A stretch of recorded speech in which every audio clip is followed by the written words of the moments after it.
Hello there, it's Shadow. This is going to be a video on how us mid-ELO players can improve, whilst also casting them on my recent games. I'm just going to speed up this part, because we have to standard Dark Age, 6 on sheep, etc. My plan here was to go for a Scout Rush either way. You'll see later that some of the decisions my opponent made it a lot easier for me to execute a really strong Scout Rush.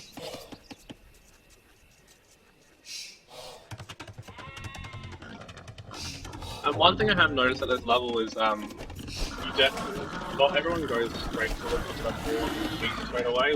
Like most people do, but if you haven't, it's actually really important to find all your sheep and your 2/4s. I was quite fortunate that both of my boars were in a pretty safe area, so it's been lured by my opponent very easily. So I just want to show you something with my scout. Keep an eye on what he's doing.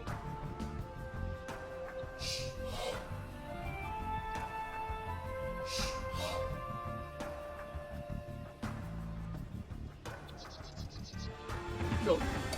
So I find 2 of his sheep, which means I know that he's somewhere within this kind of radius. And it also means I know that he's going to be 300 of food behind where I am. It's not a huge advantage, but it definitely helped a little bit. Now here I noticed 2 things. His villages are unloomed, and he's built a Dark Age mining camp. This indicates to me that he's going for a fast castle.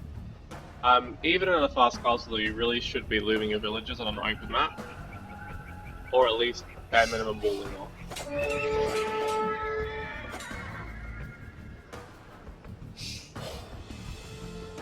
Also, I've got my stables producing. You don't actually need too many units to start doing damage, especially if you notice your enemy's villages are unloomed.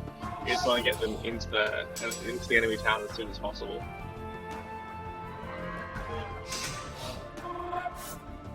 Cool, so I only have 3, but I'm ready to go. You can see that his villages die really quickly because it's unloomed, and he's got a couple of his weaker ones in that area.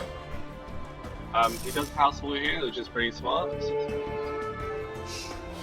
I have a bit of time where I haven't been housed. That's one of my bad habits. So you can see here, they're just going down like flies. At this point, I'm already 8 villages ahead, and it's 15 minutes of in-game time.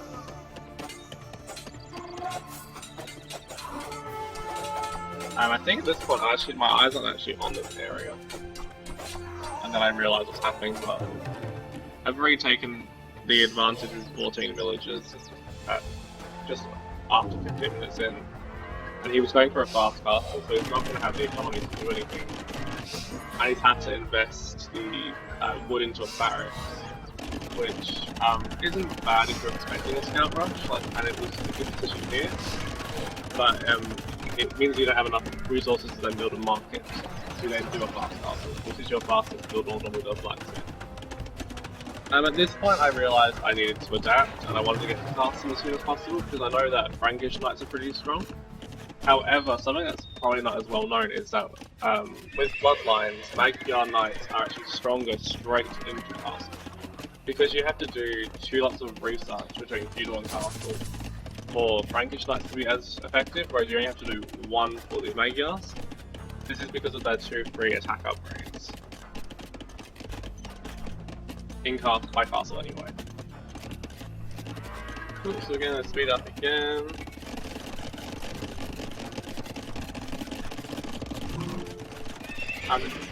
Back to that point before, that's why I recommend loading FP knowing that they do well. A lot of my comfort picks are preparing this anyway, so that definitely helps with that. Also, again, you don't want to get too many units before starting to try and do some damage. I went for 6 knights and that was plenty. We'll see in a minute.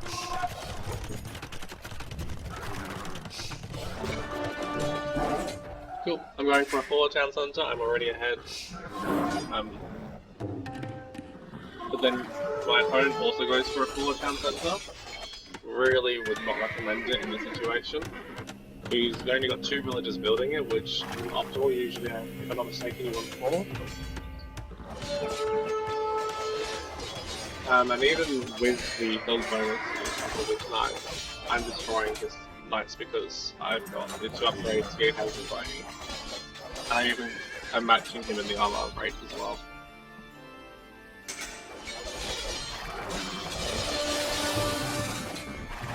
I can't recommend enough to remember to delete buildings that are about to be destroyed if you haven't finished them.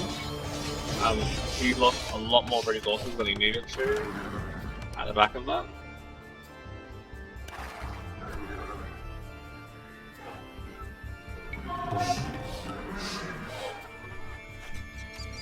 So I noticed there isn't any walls here.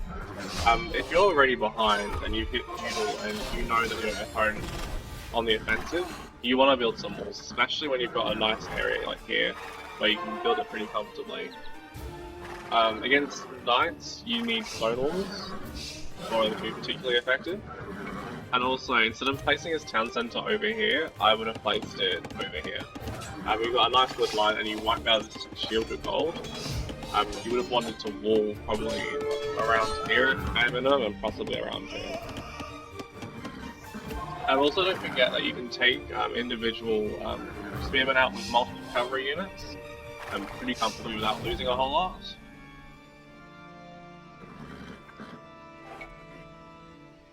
Cool, so I'm just going to speed up a little bit. Try to get some damage off. And it's all about hitting and running, hitting and running. One of my bad habits is getting housed when I'm being particularly aggressive. I'm pretty sure I've got a villager building a couple of houses right now, but it's still something to keep in mind. Cool. This is something else. You can take fights which would usually be suboptimal on hills pretty comfortably, especially if you're already ahead and you look at your opponent and they haven't got any upgrades. I didn't manage to click on it, but he didn't have any upgrades at this point. And you can see at this point, I'm 35 villages ahead, 30 minutes into the game. It's very hard to recover from a situation like that. So when you're on the offensive, and you know that you can keep doing damage, you want to keep doing damage. Cool, so I've been training knights behind, and also I've got some cav archers to deal with the pikemen. Because they can then also run away from the knights as well, I think that's probably pretty optimal, and also the Magyars are some of the strongest knights in the game. So this castle here would have actually been a pretty decent spot to place a defensive castle. I mean, you don't get the hill bonus, but it's still decent. But this is where he made a pretty big mistake. He decided to go after my cav archers, which if you look, are completely unupgraded. I'm pretty sure I didn't even have ballistics or something at this point. They were just kind of there to help get rid of the pikes. And then I just send all of my knights into killing villagers, and that's where he was scared. He knows that you can't recover from that. I don't think this player was particularly bad by any means. I think he just got flustered from the scout rush, and then when I got a successful night rush up as well, I think by that point he just didn't react quick enough. Definitely needed some walls around here, if nothing else. Just a quick recap of things you may be able to improve on, especially if you're in mid-ELO. Scouting in particular for your herdables and working out what your opponent's strategy is. Knowing where to invest your resources, don't just blindly spend them. Don't forget to grab loom on open maps. If you get behind, you need to wall up so the rest of your economy is safer. Trying to avoid getting housed as much as possible. Delete buildings which are about to be destroyed if they're not finished to recoup some resources. Learn what your main civs do well. You can take suboptimal fights with hill advantages.